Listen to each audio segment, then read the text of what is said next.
Hello friends, आप सभी का अपने मेधा क्लासेस में स्वागत है। आज हम एनसीईआरटी कक्षा 9 का जो है फिजिक्स के लास्ट चैप्टर को कर रहे हैं, जिसमें हमारा टोटल 10 से 15 क्वेश्चन है, जिसको हम आज की इस वीडियो में जो है हम फिजिक्स के सभी अध्यायों को पूरा कर चुके होंगे। उसके बाद जो हम कक्षा 10 एनसीईआरटी एग्जाम्पल के बायोलॉजी का हम जो सीरीज कर ही चुके हैं। उसके बाद फिजिक्स का सीरीज करेंगे, जिसमें हमारा जो प्रकाश धारा और विद्युत चुंबकीय जो भी 5 से 6 चैप्टर है, उन चैप्टरों को करेंगे और अपने एग्जाम को बेहतर बनाएंगे। तो आज की इस वीडियो में चलिए जो है आज जो है हम ध्वनि पढ़ते हैं। तो देखो, हमारा पहला प्रश्न क्या है कि स्वर एक ऐसी ध्वनि है, मतलब स्वर कौन सी ध्वनि है। तो इसमें विकल्प में चार विकल्प दिया गया है कि जिसमें कई आवृत्तियाँ होती हैं।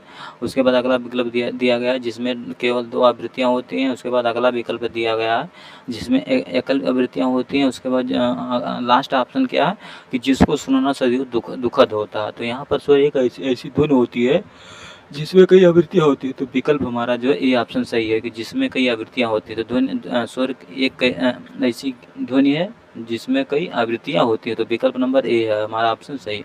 अब उसके बाद क्या है अगला प्रश्न कि यांत्रिक पियानो की किसी कुंजी को पहले धीरे से और फिर जोर से दबाया गया, दूसरी बार जो उत्पन्न ध्वनि क्या होती है। मतलब ये कोई यांत्रिक पियानो है, किसी कुंजी को पहले धीरे से और फिर जोर से दबाया गया, तो दूसरी बार जो उत्पन्न ध्वनि क्या होगा। यहाँ पर विकल्प दिया गया पहली ध्वनि से प्रबल होगी, परंतु इसका तारत्व जो है मतलब पिच जो है भिन्न नहीं होगा। उसके बाद अगला क्या है कि पहली ध्वनि से प्रबल होगी और इसका तारत्व भी अपेक्षाकृत उच्च होगा। उसके बाद तीसरा ऑप्शन क्या है कि पहली ध्वनि से प्रबल होगी परंतु इसका तारत्व जो है अपेक्षाकृत निम्न होगा। उसके बाद अगला ऑप्शन और लास्ट ऑप्शन क्या है कि प्रबलता और तारत्व दोनों ही प्रभावित नहीं होंगे।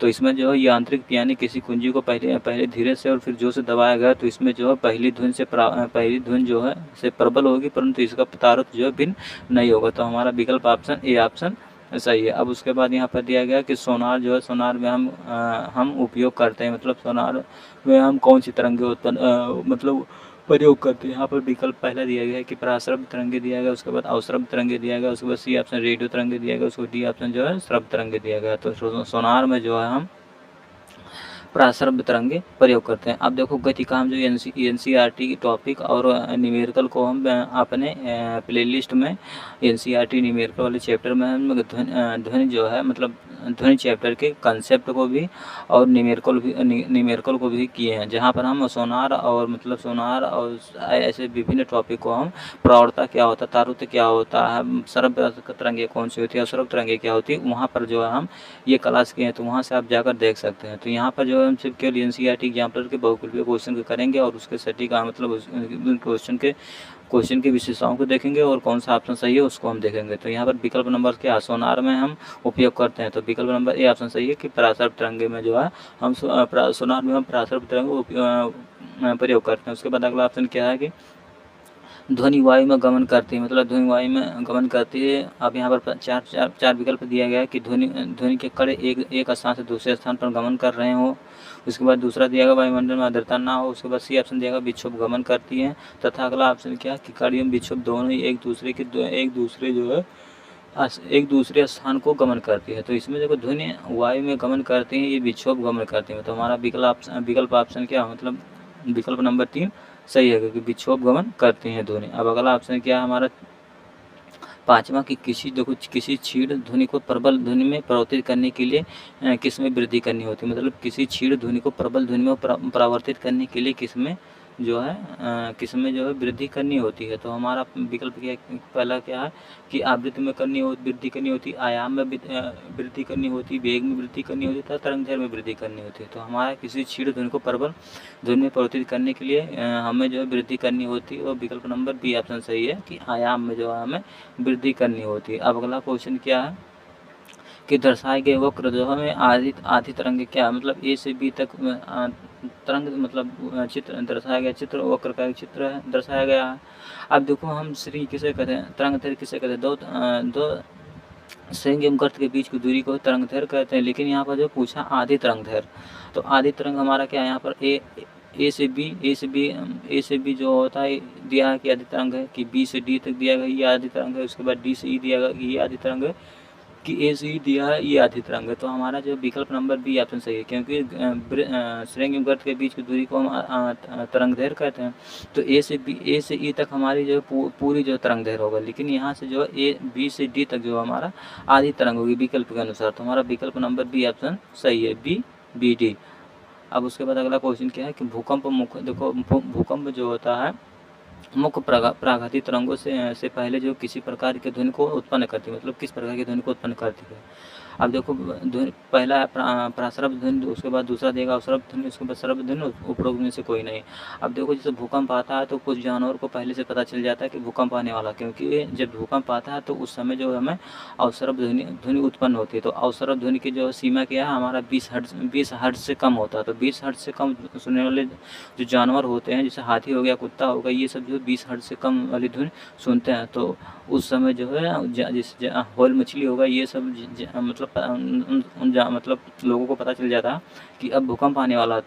तो हमारा विकल्प ऑप्शन क्या सही होगा, बी ऑप्शन की अवसरभ ध्वनि जो होती है भूकंप आने से पहले जो है अवसरभ ध्वनि उत्पन्न होती है। अब अगला क्वेश्चन क्या है, निम्नलिखित में से कौन से अवसरभ ध्वनि सुन सकता है, मतलब इसमें दिया है कौन से जो है अवसरभ ध्वनि सुन सकता है। अब यहाँ पर दिया गया कुत्ता दिया गया, चमगादड़ दिया गया, देखो राइनो सेरस दिया गया, उसके बाद मनुष्य दिया गया। तो यहाँ पर राइनो सेरस जो होता है, गैंडा जो होता है, ये अवसरभ ध्वनि सुन सकते हैं।